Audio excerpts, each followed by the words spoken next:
안녕하십니까, 박종현 변호사입니다. 자, 오늘 영상부터는 한 3편 정도에 걸쳐서 이 친권과 양육권에 대한 부분을 좀 말씀드려 보려고 합니다. 그리고 그중 이제 첫 번째로는 굉장히 많이들 궁금해하시고 질문하시는 내용들이었어요. 부정행위를 한 당사자, 부정행위를 한 상대방이 이 아이들을 키울 수 있느냐. 그러니까 뭐 쉽게 말해서 우리 아내가 바람을 폈어요. 근데 이 바람핀 아내가 아이를 키우는 게 대한 문제입니다.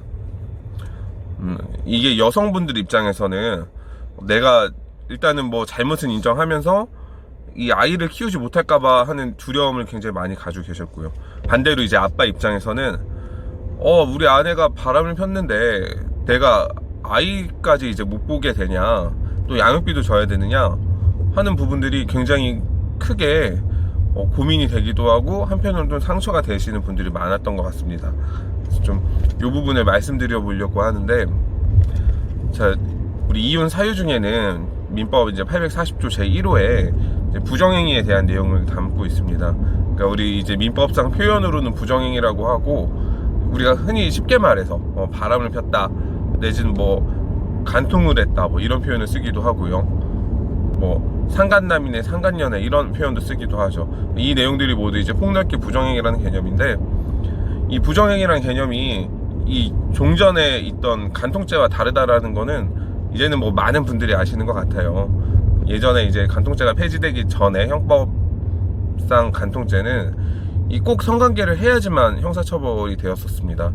어쨌든 개인의 자유로운 성과 관련된 부분을 형사처벌하는 게 과연 옳으냐 하는 이런 움직임이 한 2010년 중반에 있었고, 우리가 흔히 아는 법들 중에서 많은 것들이 위헌 판결을 받게 됩니다. 그 중에 이제 간통죄, 혼인빈자 간음죄 뭐 이런 것들이 대표적이라고 할 수 있습니다. 이 부정행위라고 하는 개념은 간통죄와는 많이 달라서 성관계를 전제로 하지 않아요. 폭넓게 뭐 사랑한다, 좋아한다라는 문자 메시지가 있거나 뭐 같이 사진을 자주 찍는 모습들이 있거나 뭐 이런 것들 가지고도 충분히 인정이 됩니다. 당연히 뭐 모텔을 갔다 걸렸다거나 하면은 뭐 너무나 당연한 거겠죠, 그거는. 이런 증거들을 확보하게 되면은 당연히 이혼 사유가 되는 거고, 뭐 위자료 지급할 책임도 있게 되죠. 자, 문제는 이제 오늘 사례는 우리가 이 아내가 바람을 핀 경우로 좀 한정을 해서 좀 쉽게 말씀을 드리려고 하는데, 자, 그래서 이제 아내는 걸렸어요. 어쨌든 뭐 이런 증거들이 확보가 되면서 걸린 상황인데,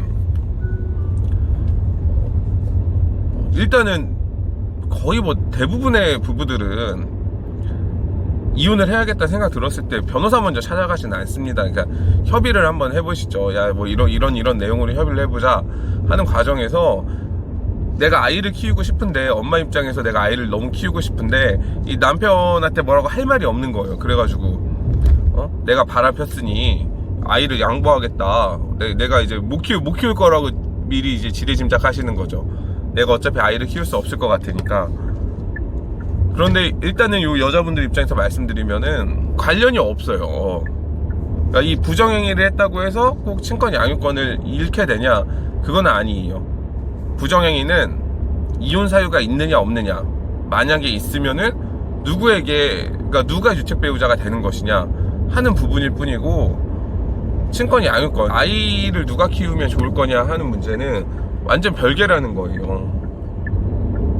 미리 내가 이제 키울 수 없을 것 같아 라고 생각하셔가지고 아이를 포기하신다거나 하실 필요는 없다라는 부분이고, 그럼 반대 입장에서 말씀드리면, 그러면 아빠 입장에서는 아내가 바람도 폈는데 내가 아이도 못 봐야 되느냐, 또 뭐 이렇게 인터넷 같은 거 찾다 보니까 보통 친권자 양육자는 엄마로 결정되니까 이게 나는 뭐 피해자냐 이렇게 말씀하시는 분들이 많아요. 근데 그것도 일부는 맞고 일부는 좀 틀렸다고 할 수 있는 게, 법원에서 무조건 엄마를 친권자 양육자로 결정하는 건 아닙니다.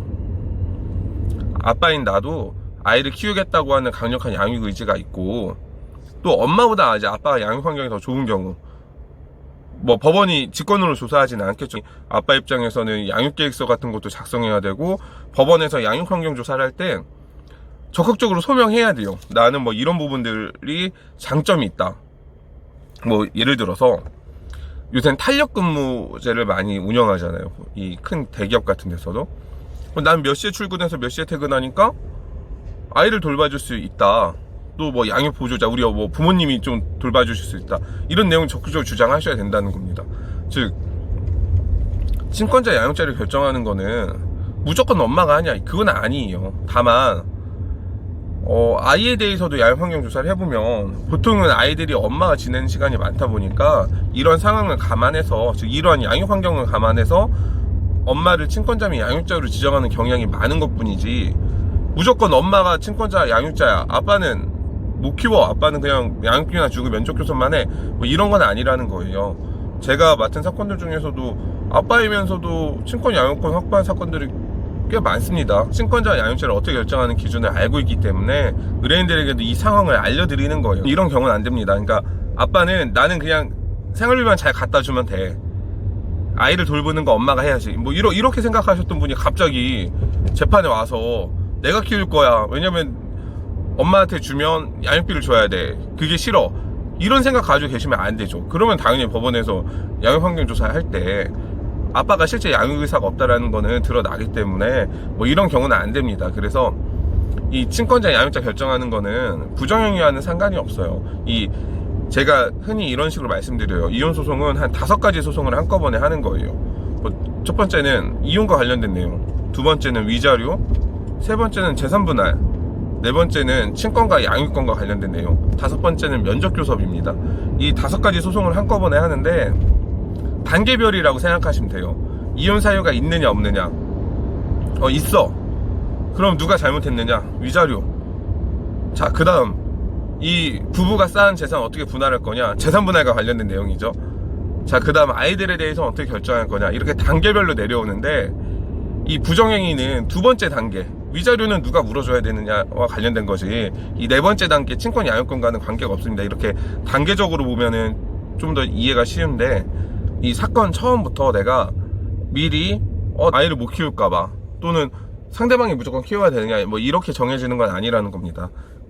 물론 다시 또 앞으로 돌아가면 엄마가 아이를 본 적이 없어요, 엄마는 아이에 무관심해, 그럼 당연히 아이를 못 키우는 거겠죠. 자, 오늘 말씀드리려고 하는 내용의 핵심은 친권과 양육권은 처음부터 누가 키워야 되느냐가 정해져 있는 게 아니라 이 자녀를 누가 돌봐왔느냐, 과거에 누가 돌봐왔고 앞으로도 누가 더 잘 돌볼 것이냐라는 것을 결정하는 단계인 거, 이게 가장 중요하다라는 겁니다.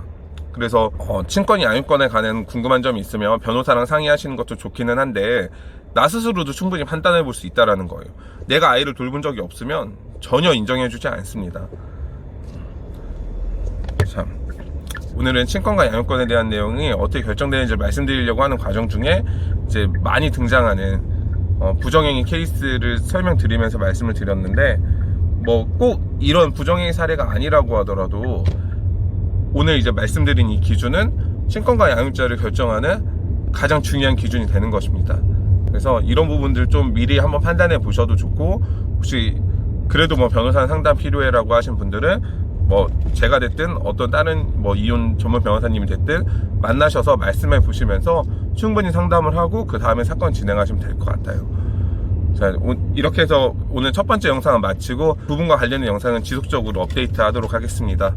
감사합니다.